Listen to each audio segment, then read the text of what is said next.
Left को कि right को? ये बैलेंस पॉइंट लेफ्ट को शिफ्ट होएगा कि बैलेंस पॉइंट राइट को शिफ्ट होएगा? ये नल पॉइंट इधर 20 सेंटीमीटर या इधर 20 सेंटीमीटर?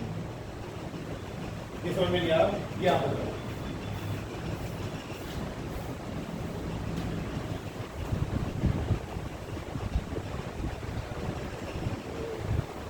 इतनी मदद कर सकता हूं, इसमें 12.5 बढ़ा दिया तो 22.5 हो गया। आगे मुझे समझ में नहीं आ रहा, आगे आप बताएं। ये जो रेजिस्टेंस बॉक्स आपने लगा रखा है यहाँ पे, उसका रेजिस्टेंस हमने 12.5 बढ़ा दिया, तो 10 से 12.5 बढ़ गया, कितना हो गया? 22.5। यहाँ तक तो बात ठीक है। अब ये कह रहे हैं balance point shift by 20 centimetre. उस साइड निकालो, आंसर निकालो, आंसर निकालो। 100 माइनस एल शिफ्ट होगा तो क्या आएगा? निकालो निकालो, मैं वेट कर रहा हूँ।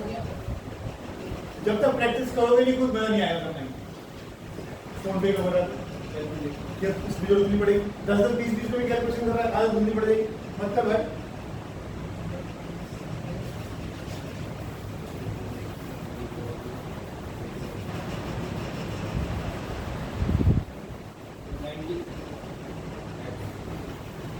आंसर क्या निकाल रहे हो? एक्स निकाल रहे हो, एक्स आ रहा 15।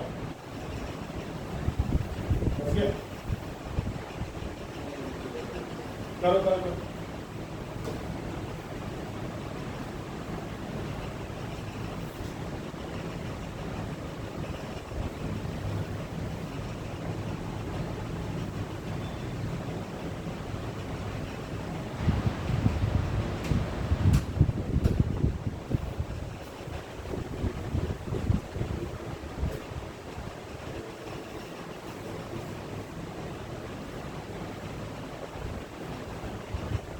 अगर आप एक बात का जवाब दे दोगे तो टाइम बच जाएगा कि ये बैलेंस पॉइंट राइट को शिफ्ट होएगा कि लेफ्ट को शिफ्ट होएगा। मुझे ये समझना है।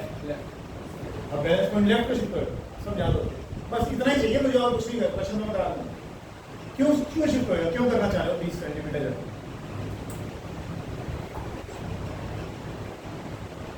प्लेन लॉजिक है, 8वीं क्लास के बच्चे का, बिल्कुल छोटा सा। प्रोपोर्शनैलिटी करना है ना। अगर आप कह रहे हो मैंने डिनोमिनेटर की वैल्यू बढ़ा दी, तो इसके डिनोमिनेटर की वैल्यू भी बढ़ेगी ना? बढ़ेगी कि नहीं बढ़ेगी? जब तो रेशियो बराबर आएगा। इसकी वैल्यू बढ़ेगी कैसे? जब 100 माइनस है वो कम कर दूं या बढ़ा दूं? किधर शिफ्ट होएगा ये? नहीं समझ में। फिर दोबारा ना, ऐसे कैसे आ गया? ये मान ले तेरी 50 सेंटीमीटर है और इसको तू 70 बोल रहा है, वो कह रहा है तू बढ़ा दे इसको।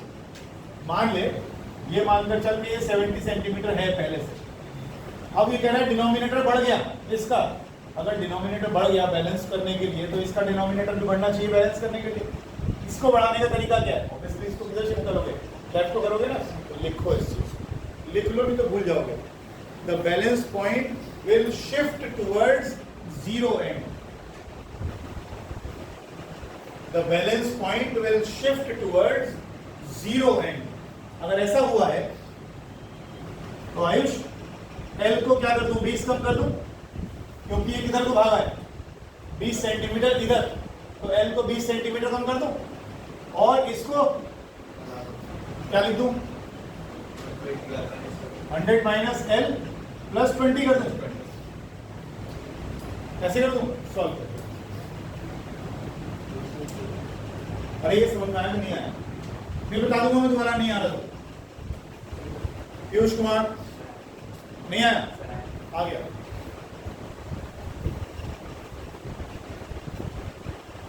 अब सॉल्व कैसे करोगे? x और l दो रेशियो तो वो आ गए, डिवाइड कर लेते मेरे ख्याल से आसान रहेगा ना? नहीं,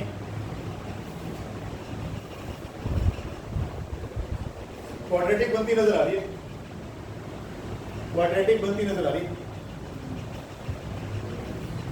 कैसे सॉल्व करोगे? तो सिंपल तरीका, डिवाइड करोगे,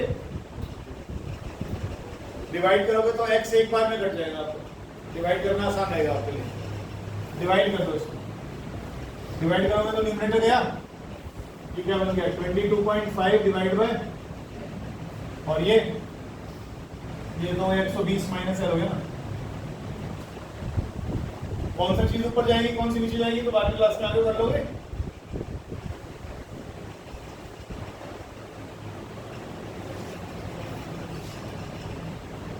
आ गया। अब आप इसे घर बैठ के सॉल्व कर लेना टाइम पर। एक ही वेरिएबल बचा है हमारे पास, कोई क्वाड्रेटिक इक्वेशन बनेगी उससे आंसर निकल आएगा।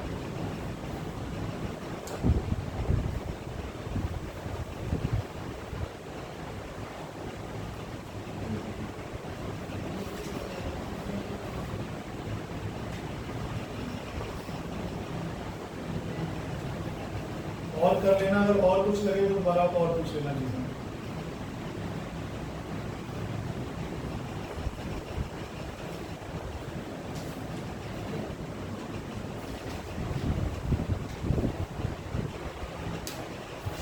चलेंगे अपना चैप्टर कंटिन्यू करें पैरेलल वाला।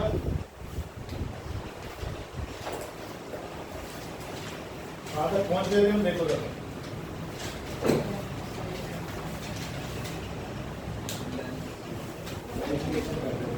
वेरिफिकेशन ऑफ लेंथ लॉ किया था हमने। एक बार जल्दी से रिवाइज कर देते हैं फटाफट। L50 आ रहा था, L60 आ 60 60। तो परसों हमने किया कि मैग्नेटिक फ्लक्स क्या होती है। मैग्नेटिक फ्लक्स होती है, बोलते जाओ वैसे मुझ में बी डॉट डी एस या बी डॉट ए या बी ए कॉस थीटा। अगर फील्ड हमारी ऐसे है और सरफेस हमारा ऐसे है तो बी और ए में एंगल कितना होगा? Very good, 0 degree.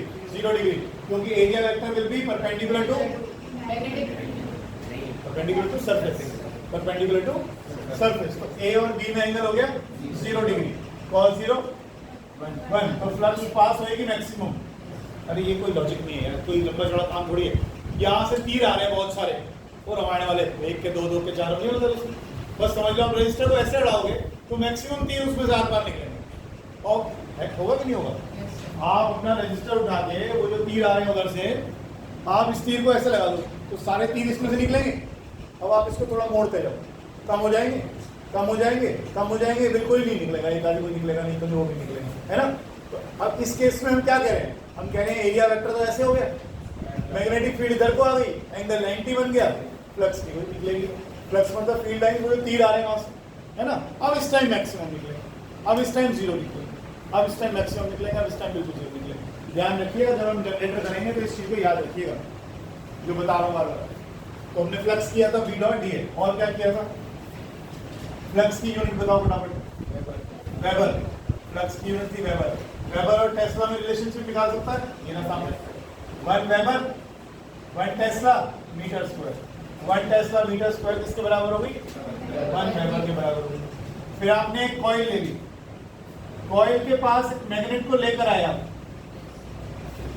अगर कॉइल को मैग्नेट के पास लेकर आओगे क्या होगा बाकी आप बताइए। नहीं बोलने दो, बोलने दो। परसों किया था ना वो, तो आपको याद होगा। करंट आएगा ना कॉइल में। कॉइल में करंट क्यों आएगा? यस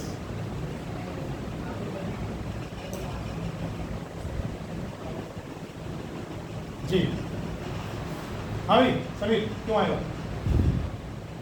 सर इसमें से मैग्नेटिक फील्ड निकलती है ना। अच्छा फिर सर इसमें करंट कोयल मतलब कोयल है उसमें करंट इंड्यूस हो जाएगा और करंट इंड्यूस होएगा तो सर करंट इंड्यूस कब होता है? सर मैग्नेटिक फील्ड यही फर्क होता है। तुम हाँ पीयूष कुमार पढ़ के आते नहीं बिल्कुल। घंटा उठा लो तो में फिर क्या होगा? हाँ जी जब मैग्नेटिक फील्ड फ्लक्स ऑल्टर करती है हाँ तो करंट इंड्यूस तो करंट इंड्यूस होता है। बार बार एक ही शब्द बोलो ना यार। अभी कॉइल के साथ कोई फ्लक्स इंड्यूस नहीं हो रही, कोई फ्लक्स जो है एसोसिएटेड नहीं है। ये मैग्नेट दूर है, जैसे जैसे मैग्नेट को पास लाऊंगा पास लाऊंगा पास लाऊंगा पास लाऊंगा ये फ्लक्स लाइंस इसके साथ भी जुड़नी शुरू हो जाएंगी। यानी फ्लक्स स्टार्ट्स इंक्रीजिंग और फ्लक्स बढ़नी शुरू हो जाएगी। फ्लक्स के बढ़ने से इसमें क्या पैदा होता है? करंट या ईएमएफ पैदा होता है। जैन साहब किस डायरेक्शन में करंट पैदा होगा? सर अगर हम सामने आपके जो डायग्राम है उसके हिसाब से इस फेस पे कौन सा डायरेक्शन करंट पैदा होगा? ये क्या कर रहे हैं? हाथ से क्या चला रहे हैं? हाथ से दूर चलेगा कुछ? सर जो राइट साइड होगी, मतलब जब अंदर ऐसे मैग्नेट अंदर आएगा, वही ये तो डायग्राम में दिख रहा है, बोल रहा हूँ। फिर जब मैग्नेट अंदर आएगा तो एंटी क्लॉकवाइज होगा। एंटी क्लॉकवाइज करंट होगा, क्यों? सर क्योंकि हाँ हाँ, किताब खोल लो सारे। दीदी बोलो। नॉर्थ पोल के थोड़ा तेज बोलो। तेरे पास अच्छा बहाना है ना, मैंने तो बोला था, आपने सुना ही। हाँ जी। सर क्योंकि सर पेपर आता है। नहीं नहीं, ये वो थोड़ी है बेटा, ये हाँ सर ऋषि। जब नॉर्थ पोल मतलब आएगा तो नॉर्थ पोल ही क्रिएट होगा उसमें, तो उसकी तुम वजह वही से- बताओ ना यार, लेंस रूल क्या पढ़ा था? तुम लोग पढ़ के आते नहीं हो, तुम लोग अब क्लास आगे बढ़ाने का फायदा है, इसलिए बस तुम पढ़ के नहीं आते। मैं आप ऐसे ही करा दो, बोलता हूँ गंदे बच्चे हो तुम लोग। उसने इतने अच्छे से बढ़ाया था मैंने कि नॉर्थ पोल पास आ रहा है। अगर नॉर्थ पोल पास आ रहा है तो सामने वाले फेस पर नॉर्थ पोल बनेगा। क्यों नॉर्थ पोल बनेगा? क्योंकि ये नॉर्थ इसमें ईएमएफ क्यों जनरेट हो रहा है? इसमें ईएमएफ क्यों जनरेट हो रहा है? मैंने आपको कुछ इलेक्ट्रिकल इनर्शिया जैसी चीज बताई थी, नाम भी लिया था मैंने उसमें, कि इस कॉइल के अंदर फिलहाल इलेक्ट्रॉन्स पड़े हुए हैं, वो नहीं हिलना चाहते। करंट चलाने का मतलब क्या है? इलेक्ट्रॉन्स पे फोर्स लगेगी, वो चलेगी। अब इलेक्ट्रॉन्स नहीं चलना चाहते, इलेक्ट्रॉन नहीं चलना है तो आपको फोर्स लगानी पड़ेगी। उस दिन मैंने आपको law of conservation of energy भी बताया था कि वायलेट नहीं हो रही है। या ऐसे थोड़ी काम करता है। मैं फिर से बता रहा हूँ, खड़ा है किसी बस खड़ा नहीं।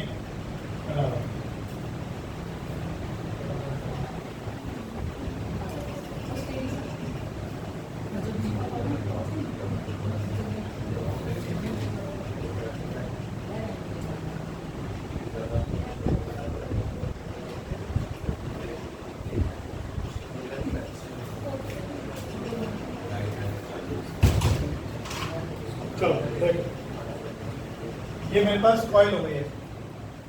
इस कॉइल के दोनों हिस्सों पे हमने यहाँ पर ये कॉइल ले ली और यहाँ हमने गैल्वेनोमीटर लगा दिया। गैल्वेनोमीटर का काम क्या होता है? डिटेक्ट करता है करंट। अब जब हम इसका नॉर्थ पोल पास लाएंगे तो यहाँ पर इस वाले फेस पर नॉर्थ पोल बन जाएगा। इसमें ईएमएफ इसलिए आ रहा है क्योंकि पहले इसके साथ फ्लक्स नहीं जुड़ी हुई थी। जब इसको पास लाओगे तो इसके साथ भी फ्लक्स एसोसिएट हो जाएगा। अब फ्लक्स एसोसिएट हो गई, किस कारण से ईएमएफ आया? मैंने आपको उसने बताया था, E equals to minus d∅/dt। Phi माने फ्लक्स।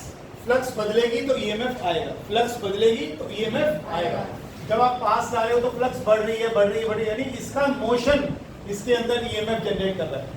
ये कह रहा है नहीं, इस मोशन को रोको। किस तरह से? ये मोशन क्या कर रहा है? चेंज लाने की कोशिश कर रहा है। मोशन को रोको।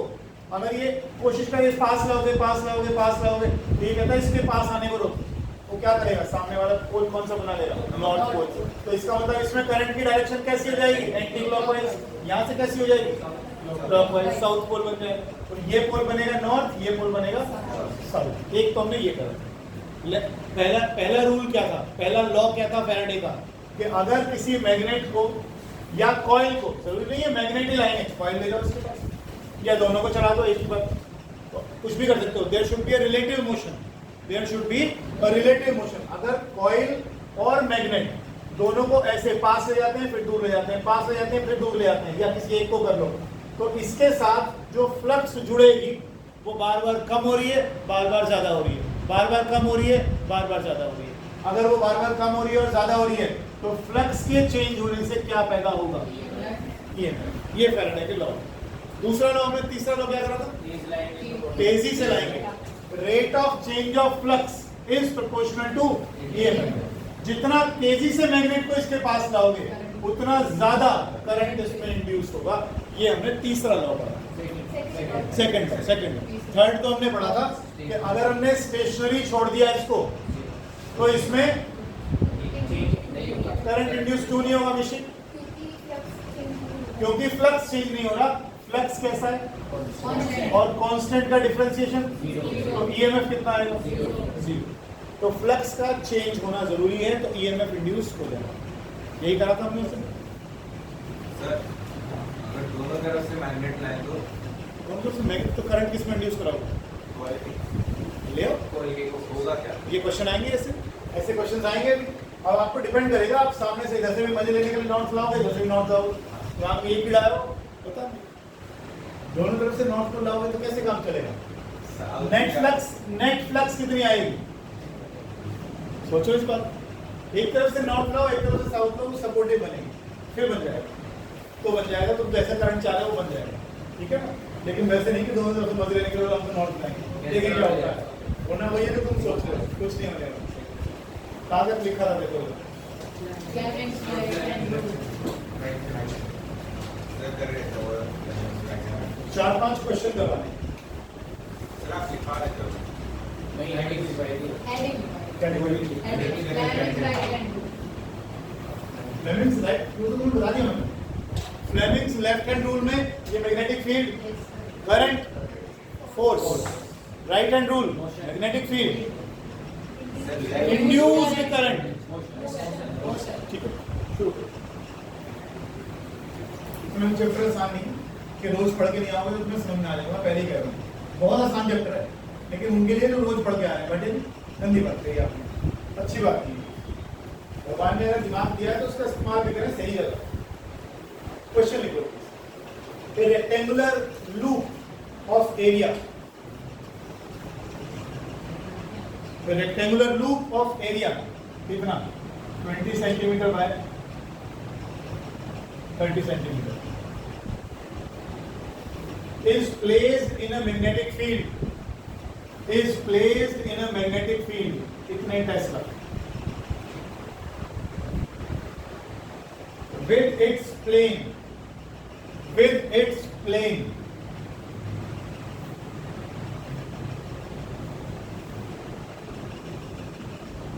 normal to the field,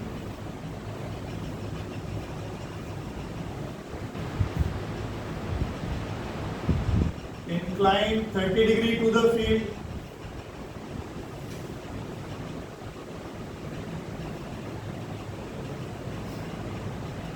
parallel to the field.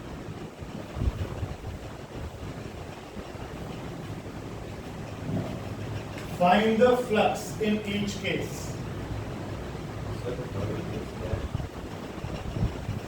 क्या करें आप? Parallel to the field. Parallel to the field.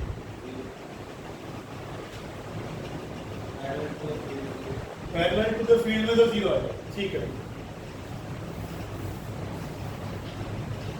Actually में क्वेश्चन मैंने सिर्फ इसलिए दिया है, मुझे ये सेकंड पार्ट समझाना था, सेकंड पार्ट समझाना था। बाकी पहले और सेकंड थर्ड पार्ट का तो आंसर आपने ऑलरेडी दे दिया होगा। समीर बाबू कल से रोज आपसे सुनूंगा मैं, और दोबारा मुझे कहने का मौका मत दीजिएगा, समझ रहे ना बात को आप? मैं वो दिन देखना नहीं चाहता कि आपके पेरेंट्स आ रहे हैं, बोले जी आपको बच्चा सौंपा था हमने, बच्चे 11 जैसी होगी। मैं डंडा उठा लूंगा अगर रोज याद करके नहीं आओगे, ध्यान रखना इस बात का। वो दिल्ली पुलिस वहां नहीं दिखेगी, फिर दिल्ली पुलिस यहीं दिखेगी सदैव आपको पंगों में डालो बोल दूंगा।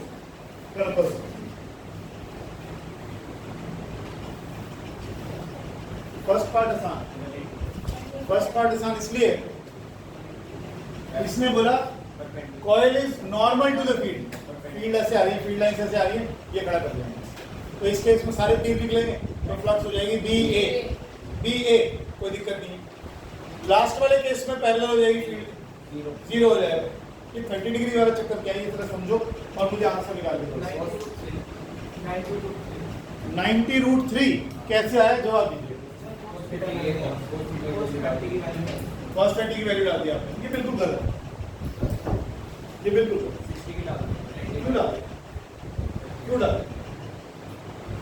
लॉजिक नहीं लगा रहे ना तुम लोग, देखो ये मेरे पास क्या आ गई मैग्नेटिक फील्ड है 45 सर सर सुनो तो सही सुनो तो सही भाई, ये 30 डिग्री पर इंक्लाइंड है। 30 डिग्री पर इंक्लाइंड होने का मतलब समझो ना, 60 है ये हॉरिजॉन्टल लाइन है, तो आपका जो ये है ये 30 डिग्री के एंगल पे आ रहा है, यानी आपका जो ये कॉइल रखा है ना, ये 30 डिग्री पर इंक्लाइंड है। अगर ये 30 डिग्री पर इंक्लाइंड है और मैं परपेंडिकुलर डाल दूं यहाँ पर, तो मैग्नेटिक फील्ड में और नॉर्मल में कितना एंगल है?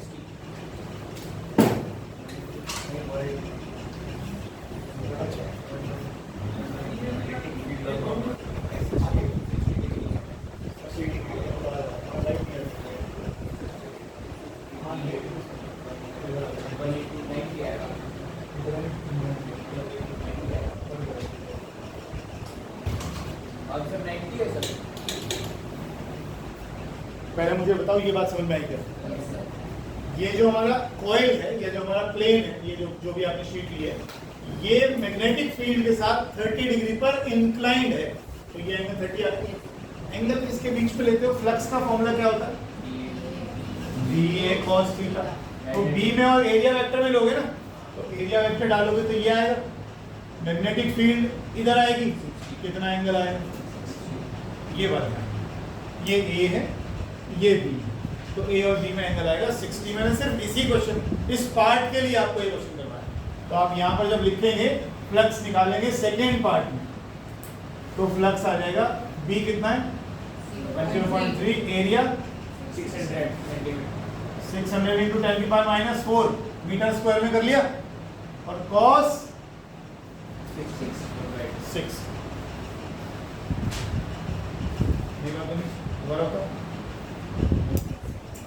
Area length into breadth rectangular quality, और सेंटीमीटर स्क्वायर आएगा तो मीटर में करने के लिए 100 और 100 दोनों से डिवाइड करो, इसको 10,000 से डिवाइड करो।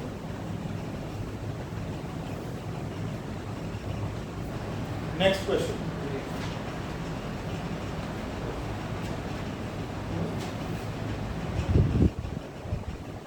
ये डायग्राम जरूर बना लेना। 90 सही नहीं है। 90 सही नहीं है, मैंने सेकंड पार्ट बताया आपको। नॉर्मल टू द फील्ड का मतलब तो हो गया ऐसे, तो उसमें तो B और A आ गया बस cos 0। पहले वाले केस में BA cos 0, तीसरे वाले केस में BA cos 90। ये तो आसानी से 0.9 समथिंग आ रहा, तो 0.9 इंटू 10⁻⁻2 बराबर 0.9 आ रहा है। 0.9 आ रहा। cos 60 कितना होता है? 1/2 होता है ना, तो 2 से 6 घटा 3, 3 दिया 9 आ तो रहा है 0.9 आ रहा है। अगला क्वेश्चन देखो, ये बात, ये डायग्राम बना लिया नहीं?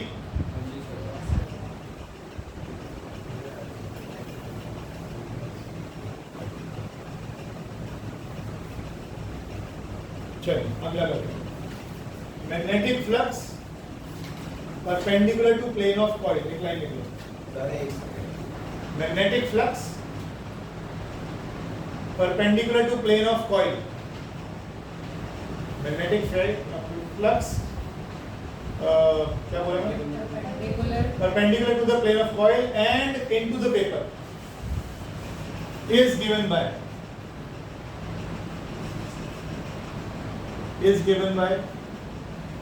this equation.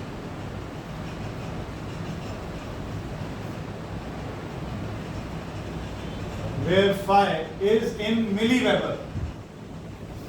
ये मिली कितना होता है? मिली मतलब वेरी गुड, -6। IIT के एग्जाम में 10⁻³ -6 होता है माइक्रो में जाकर, माइक्रो में, and time is in seconds. ये कह रहा है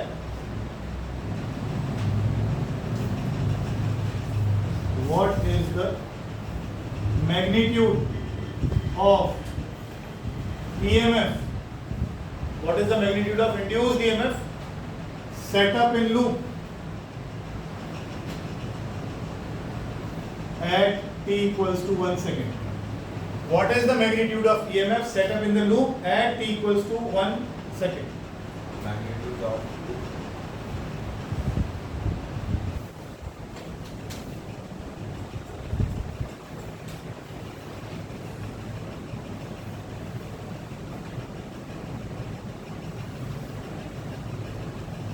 आयुष क्या बता रहा है? ये डायग्राम क्या बता रहा है? आयुष ये डायग्राम क्या बता रहा है? Into the page.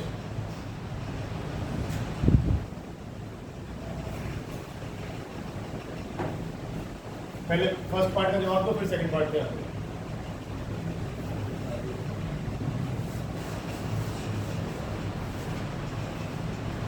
उसने बोला फ्लक्स आपको दी हुई है, इसका क्या मतलब है, क्या कहना चाह रहा है? अगर वो यही क्वेश्चन दे रहा है तो वो क्या बताना चाह रहा है? वो बता रहा है flux is dependent on time. जैसे जैसे टाइम बढ़ेगा फ्लक्स भी बढ़ेगा। प्लस के साइन है सारे के सारे। अगर टाइम बढ़ता जाएगा, टी की वैल्यू 1 2 3 4 डालूंगा तो फ्लक्स बढ़ती जाएगी, यानी it is time varying flux. Time varying flux, time बढ़ेगा फ्लक्स बढ़ेगी। कह रहा है ये बताओ ईएमएफ कितना होगा जब टाइम 1 होगा। इसमें और ईएमएफ में रिलेशनशिप लिखा था हमने, तेज इक्वल्स टू अच्छा चलो minus D five by D T बोल रहे हो। ये माइनस साइन क्या इंडिकेट करता था? कि ईएमएफ की डायरेक्शन ऐसी होगी कि वो फ्लक्स के चेंज को अपोज करेगा। तो माइनस साइन को मैं हटा देता हूं क्योंकि उसने केवल ये पूछा what is the magnitude of magnetic field. ये पूछा ईएमएफ।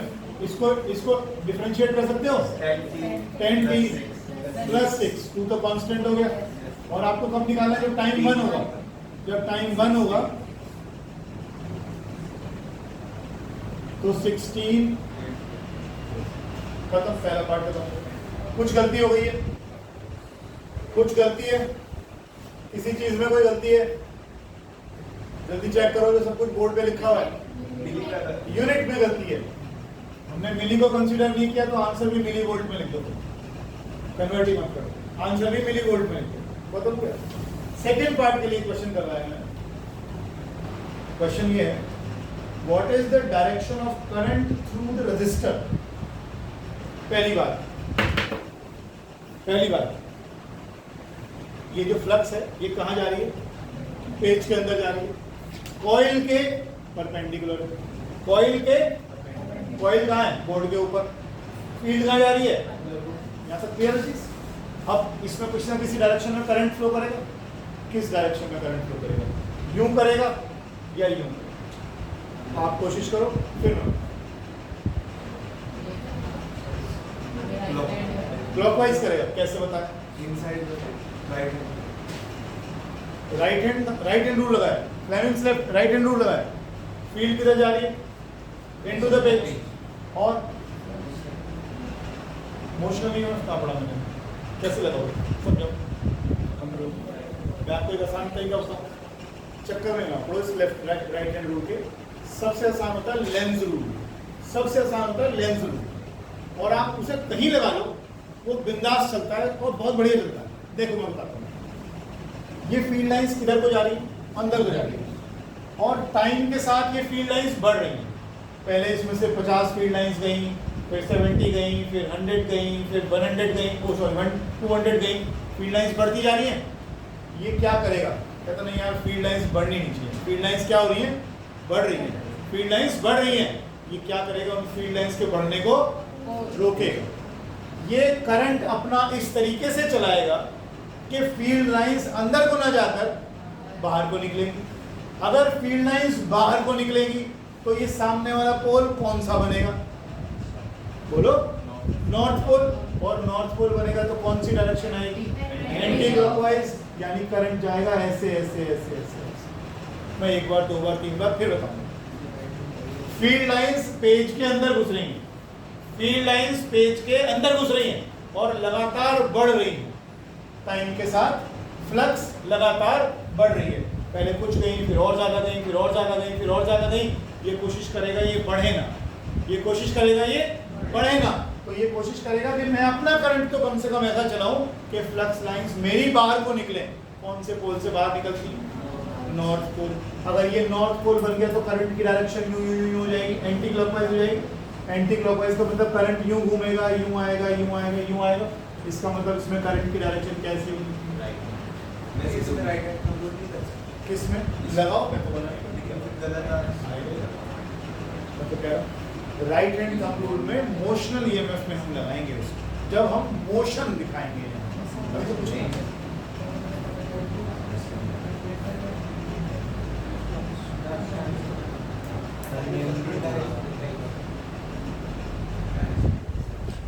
मैं तो आप मैक्सिमम टाइम देखोगे, बहुत रेयर जगह होता है जहां पर मैं कोशिश करता हूं कि मेरे को राइट हैंड रूल लग जाए। ज्यादातर तो मैं कोशिश करूंगा लेंथ रूल से काम चल जाता है, चल भी जाता है। एक आध जगह होगा जहां पर हम करेंगे, रेक्टेंगुलर कॉइल्स आएंगी, सब कुछ परपेंडिकुलर होगा, वहां सोचो। अभी जरूरत नहीं, कुछ रह गया तो बताओ। हाँ कुछ कह रहे? एक और क्वेश्चन और इसको लिख लो क्योंकि हमारे जनरेटर में बाद में काम आएगा। एक कॉइल है, एक coil of area, cross sectional area capital A, एक coil of cross sectional area capital A lies in uniform B, short में लिखा हूं, lies in uniform B. A coil of cross sectional area A lies in uniform B with its plane perpendicular to field, with its plane perpendicular to field। ये line समझ में नहीं है, फिर समझते हैं। with its plane perpendicular to field मतलब ऐसे रखा हुआ है हाथ हमारा, ऐसे रखा हुआ है हमारा, ठीक है ना? with its plane, तुम लोग कुछ भी पढ़ा दो तुम्हें सब कुछ में हाँ हाँ हो जाती है तुम्हारी। ये प्लेन परपेंडिकुलर टू फील्ड है, फिर ऐसे होगा ना, फिर हाँ कैसे कर रहे हो? अच्छा, अरे ये तो पैरेलल नहीं हो गया यार, तुम लोग गंदे बच्चे हो सारे सारे। यहाँ से वो तीर से आ रहे हैं, ये प्लेन परपेंडिकुलर होगा कि ये प्लेन परपेंडिकुलर होगा? ये होगा ना, तो फिर ऐसे खड़ा करो, कुछ भी पढ़ा दो, कुछ भी। हाँ हाँ वेरी गुड, समझ गंदी बात है। मैंने हाथ ऐसे रखा हुआ है,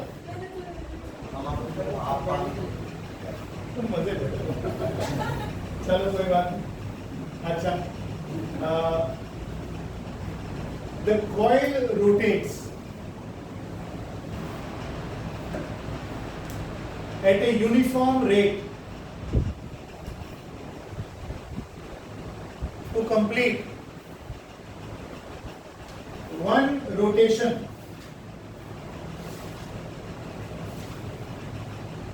in time capital T, one rotation in time capital T। आपने जनरेटर शुरू कर दिया, बता अब पता लग रहा, लेकिन शुरू कर दिया मैंने।